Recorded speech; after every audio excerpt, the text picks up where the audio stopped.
오병학 저자의 규장신앙위인북스 4 손양원 15장 원수에게 흘러간 사랑. 손 목사의 두 아들의 장례식이 있은 후 얼마 되지 않아 순천은 물론 여수도 어느 정도 안정이 되어 사람들이 자유롭게 왕래하게 되었다. 순천에 있는 나덕한 목사의 거처에 뜻밖의 손양원 목사의 장녀인 동희가 찾아왔다. 너 동희 아니냐? 맞아요, 동희예요. 느닷없이 어쩐 일이냐? 아버지께서 보내셨답니다. 오, 그래. 어서 방으로 들어오렴. 예. 동희가 방으로 들어와서 자리를 잡고 나자 나덕한 목사는 물었다. 그래, 이번 일로 부모님이 얼마나 슬퍼하시더냐? 몹시 슬퍼하셨어요. 그랬을 테지. 하지만 아버지는 장례식장에서 오빠들의 죽음을 두고서 9가지나 들어 하나님께 감사를 드렸답니다. 뭐?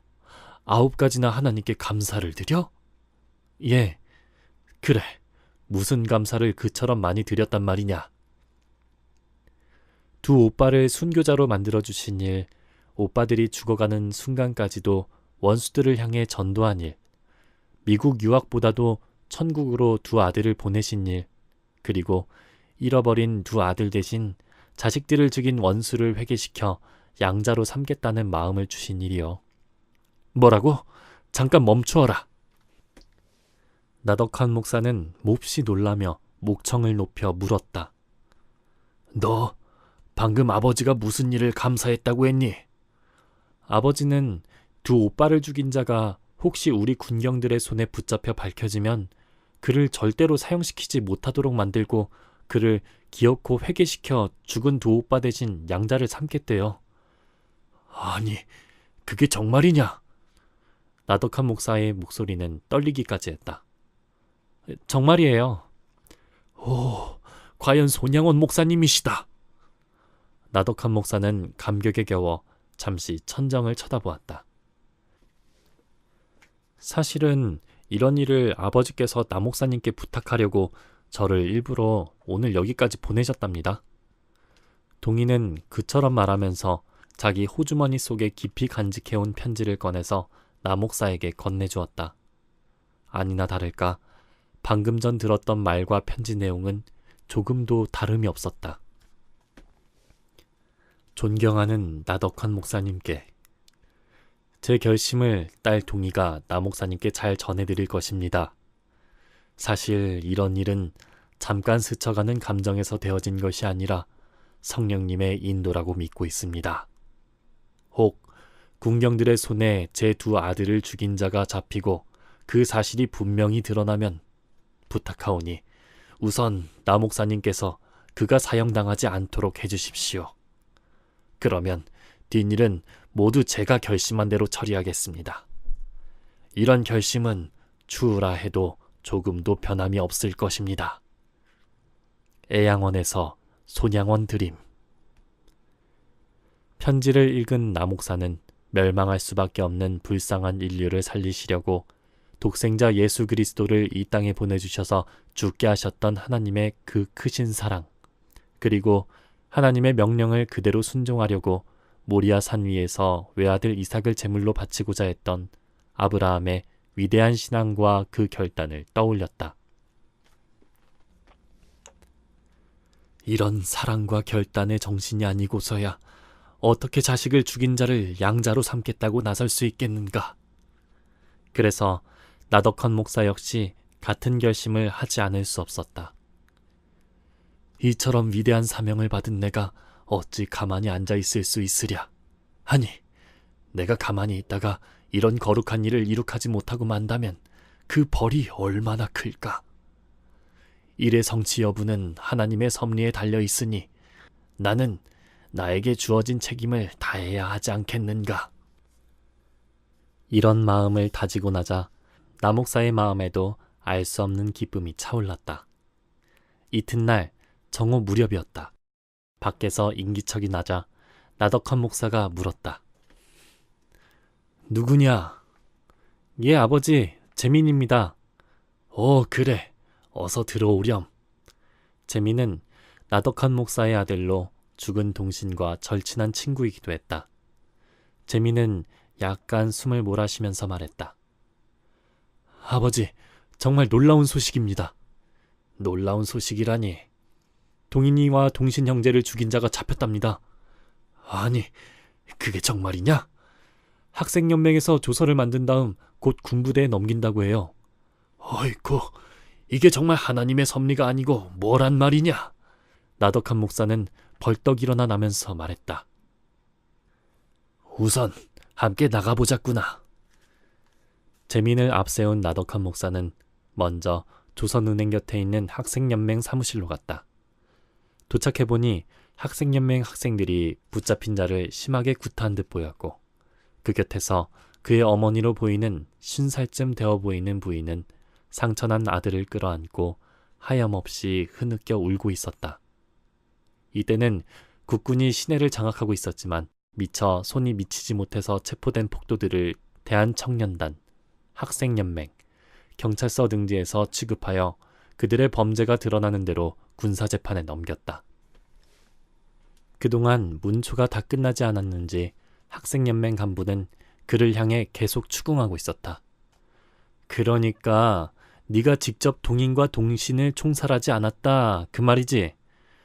나는 직접 총살하지 않고 그들이 죽은 다음에 확인 사살만 했을 뿐입니다. 이 새끼야, 거짓말하지 마! 거짓말이 아닙니다. 그는 한사코 자기 죄를 부인하고 있었다. 나덕한 목사는 잠시 그 상황을 지켜보다 말을 꺼냈다. 학생 여러분, 대단히 수고합니다. 당신은 누구입니까? 나는 승주교회에서 일하고 있는 나덕한 목사입니다. 그런데 무슨 일로 오셨죠?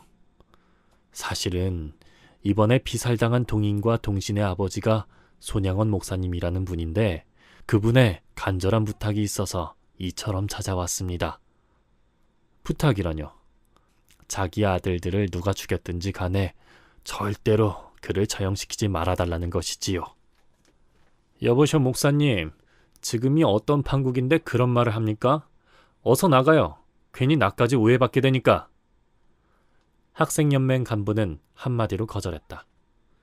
나덕한 목사는 그곳을 나와 순천경찰서로 달려가서 서장에게 손양원 목사의 뜻을 전했다. 서장은 계엄령이 내려져 있으니 군 당국에 가서 알아보라고 했다. 할 수 없이 나덕한 목사는 집으로 발걸음을 돌렸다. 경찰서를 떠나서 몇 걸음을 옮기는데 어떤 노인이 앞을 가로막았다. 당신이 나 목사라는 분 맞습니까? 그런데요, 누구십니까? 내가 재선이 애비입니다. 재선이가 누군데요? 지금 학년 사무실에서 문초를 당하고 있는 놈이 바로 내 아들 재선이랍니다. 안재선. 그놈이 내 아들이에요. 그렇군요. 그런데 어떻게 여기까지? 그러자 노인은 눈물을 글썽이면서 말했다. 방금 전에 학년 사무실을 들렀는데 거기에 있던 자기 아내에게서 들으니까 나목사라는 이가 자기 아들을 처형하지 말아달라는 말을 했다고 해서 너무 감격한 나머지 줄다름쳐 왔노라고 했다. 그러면서 노인은 이렇게 덧붙였다. 목사님, 내 아들이라서가 아니라 절대로 그런 무자비한 짓은 못할 아이입니다. 그러니 제발 죽지 않도록 도와주십시오.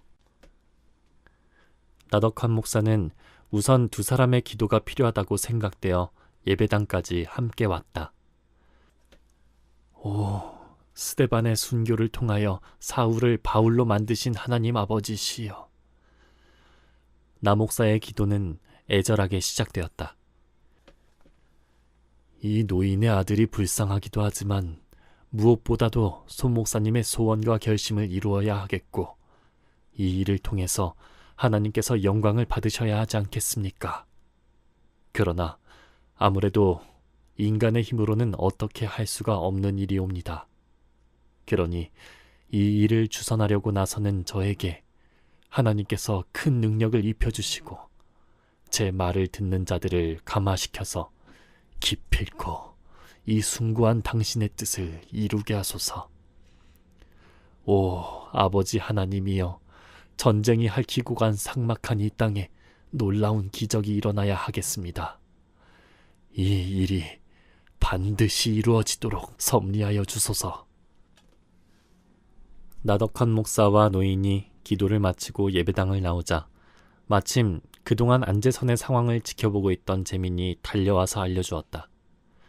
아버지, 잡힌 자가 방금 전에 군부대로 넘겨졌습니다. 뭐? 군부대로? 예, 제가 보고 달려온 길입니다. 그러자 안재선 아버지는 펄쩍 뛰면서 소리쳤다. 어이구, 큰일 났군요. 이를 어떡해요. 그럼 다 같이 그리로 가보자꾸나. 나덕한 목사는 발길을 재촉하여 군부대로 향했다. 그때 군부대 본부는 팔왕 카페라는 곳에 설치되어 있었다. 이들이 도착했을 때 마침 안재선은 군부대 재판국에서 신문을 당하고 있었다. 그는 여기서도 여전히 자기가 직접 동인과 동신을 살해하지 않았다고 주장했다. 나덕한 목사는 재판국 책임장교의 양해를 얻어 직접 안재선 군을 향해 물었다. 나는 승주교회에 있는 나목사다. 나에게 바른 대로 말하라. 네가 동인과 동신을 죽인 것이 사실이지? 목사님, 정말 내가 죽인 것이 아닙니다. 그게 정말이냐? 정말입니다. 그렇다면 나는 너를 도울 수가 없게 되었구나. 그러자 안재선은 두 눈을 번쩍 뜨면서 다그쳐 물었다. 목사님, 그게 무슨 말입니까? 나는 동인과 동신의 아버지인 손양원 목사님의 부탁을 받았다. 그분은 자기의 두 아들을 죽인 자가 절대로 처형되지 않도록 노력해달라고 했거든. 너는 죽이지 않았으니까 그 부탁과는 상관없는 사람 아니냐. 순간 안재선은 무척 괴로운 표정을 지었다. 그러더니 나덕한 목사가 나가려는 기척을 보이자 그의 옷자락을 와락 잡아당기면서 소리쳤다. 목사님, 날 살려주십시오. 내가 동인과 동신 형제를 쏘아 죽였습니다. 그러니 제 목숨만 살려주십시오. 그의 고백은 단지 매질에 못 이겨 별 수 없이 터져나오는 그런 고백과는 달랐다. 그럼 어떻게 죽였는지 좀 더 자세히 말해봐.